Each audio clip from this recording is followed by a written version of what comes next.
ឧត្តមស្នេហ៍ឯករដ្ឋស្រៀងលើកទឹកចិត្តកម្លាំងក្រមអាវ៉ាតមុនឱកាសបុណ្យចូលឆ្នាំខ្មែរឈានមកដល់នៅថ្ងៃទី19ខែមីនាឆ្នាំ2025លោកឧត្តមស្នេហ៍ឯករដ្ឋស្រៀងមេបញ្ជាការរងកងរាជអាវុធហត្ថលើផ្ទៃប្រទេសជាមេបញ្ជាការកងរាជអាវុធហត្ថរាជធានីភ្នំពេញបានប្រមូលផ្ដុំកងកម្លាំងក្រមអាវ៉ាតទូទាំងរាជធានីមកជួបជុំគ្នានៅបញ្ជាការដ្ឋានកងរាជអាវុធហត្ថរាជធានីភ្នំពេញដើម្បីជួបសំណេះសំណាលសួរសុខទុក្ខមុនឱកាសបុណ្យចូលឆ្នាំថ្មីប្រពៃណីជាតិខ្មែរមកដល់ព្រមទាំងបានរៀបចំអំណោយរួមមានអាវយឺតបោះពុម្ព logo អាវុធហត្ថនិងទឹកក្រូចដមទឹកសុទ្ធទឹកដោះគោចំនួន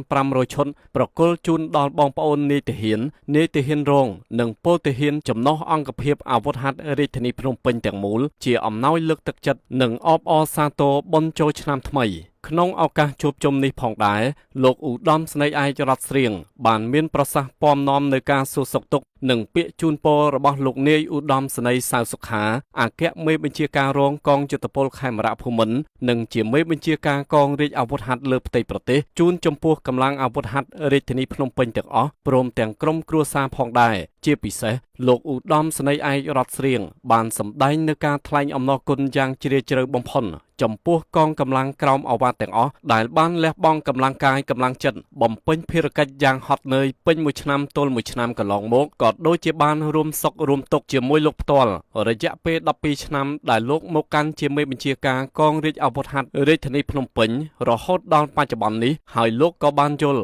និងដឹងច្បាស់ថាក្នុងនាមជាកងកម្លាំងគឺពិតជាមានពេលវេលាតិចតួចណាស់សម្រាប់គ្រួសារជាពិសេសនៅគ្រប់ពិធីបុណ្យជាតិសាសនាដែលបងប្អូនប្រជាពលរដ្ឋជួបជុំគ្រួសារដើរលេងសប្បាយគឺជាពេលដែលកម្លាំងសមត្ថកិច្ចរឹតតែត្រូវយកចិត្តទុកដាក់លើកកម្ពស់ស្មារតីទទួលខុសត្រូវលើការថែរក្សាសន្តិសុខសណ្ដាប់ធ្នាប់ជូនដល់ប្រជាពលរដ្ឋកាន់តែមមាញឹកជាងពេលធម្មតាដូច្នេះហើយទើបជារៀងរាល់ឆ្នាំលោកតែងតែឆ្លៀតពេលរៀបចំពិធីជួបជុំនេះឡើងដើម្បីសំណេះសំណាលសួរសុខទុក្ខដោយភ្ជាប់ជាមួយអំណោយជាចំណងដៃលើកទឹកចិត្តព្រមទាំងរៀបចំពិធីជប់លៀងជូនដល់កម្លាំងអាវុធហត្ថរាជធានីភ្នំពេញទាំងមូលបានចូលរួមសប្បាយមុនថ្ងៃចូលឆ្នាំថ្មីមកដល់ដើម្បីជាការអបអរសាទរនិងទុកពេលវេលាការពារប្រជាពលរដ្ឋក្នុងថ្ងៃចូលឆ្នាំមកដល់ដោយអំណោយឆ្នាំនេះគឺក្នុងម្នាក់ទទួលបានទឹកក្រូចដប1កេសអាវយឺតបោះពុម្ព logo អាវុធហត្ថ1ទឹកដោះគោបឺតចំនួន2យួរព្រមទាំងទឹកសុទ្ធគ្រប់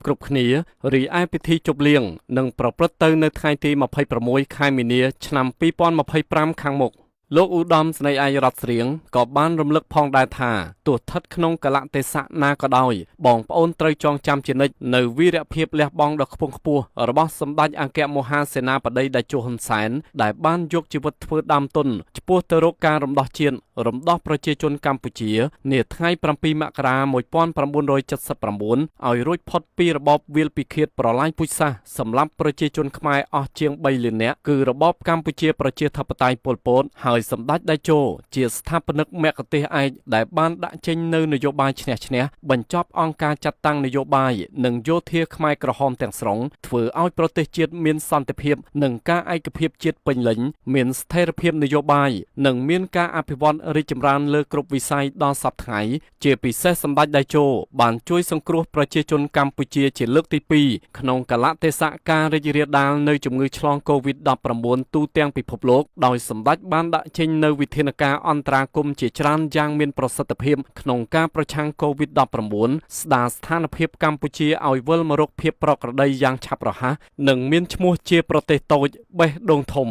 លើសពីនេះយើងទាំងអស់គ្នាត្រូវបន្តប្រឹងប្រែងលះបង់កម្លាំងកាយកម្លាំងចិត្តបដិញ្ញាបម្រើការពារជួយសង្គ្រោះប្រជាពលរដ្ឋអនុវត្តតាមគោលនយោបាយរបស់រាជរដ្ឋាភិបាលក្រោមការដឹកនាំដ៏ខ្ពង់ខ្ពស់របស់សម្ដេចមហាបវរធិបតីហ៊ុនម៉ាណែតនាយករដ្ឋមន្ត្រីនៃព្រះរាជាណាចក្រកម្ពុជាដែលបានបន្តការដឹកនាំពីសម្ដេចតេជោដោយដាក់ចេញនូវយុទ្ធសាស្ត្រចក្ខុវិស័យជាបន្តបន្ទាប់ដែលមានជំហរមុតមមបន្តថែរក្សាឲ្យបាននៅសុខសន្តិភាពស្ថិរភាពការអភិវឌ្ឍនិងការឯកភាពជាតិនៅចុងបញ្ចប់កម្មវិធីលោកឧត្តមស្នេហ៍ឯករដ្ឋស្រៀងផ្ដាំផ្ញើដល់បងប្អូននៃកងរាជអាវុធហត្ថរាជធានីភ្នំពេញទាំងអស់ត្រូវជៀសឆ្ងាយអំពីអំពើអបាយមុខគ្រប់ប្រភេទជាពិសេសជៀសឆ្ងាយអំពីគ្រឿងញៀននិងសូមអនុវត្តឲ្យបាននូវគោលការណ៍របស់លោកចំនួន2គឺ ទី1ត្រូវចេះតាមដានសុខភាពខ្លួនឯងនិងក្រុមគ្រួសារឲ្យបានជាប់ជាប្រចាំក្នុងមួយឆ្នាំត្រូវទៅមន្ទីរពេទ្យឆែកសុខភាពយ៉ាងហោចណាស់1 ដងឬ2 ដងឲ្យបានទៀងទាត់ទី2ត្រូវចេះធ្វើផែនការសេដ្ឋកិច្ចក្នុងគ្រួសារធ្វើយ៉ាងណាឲ្យចំណាយតិចជាងចំណូលនិងដកប្រាក់សន្សំត្រៀមទុកប្រើប្រាស់ក្នុងពេលចាំបាច់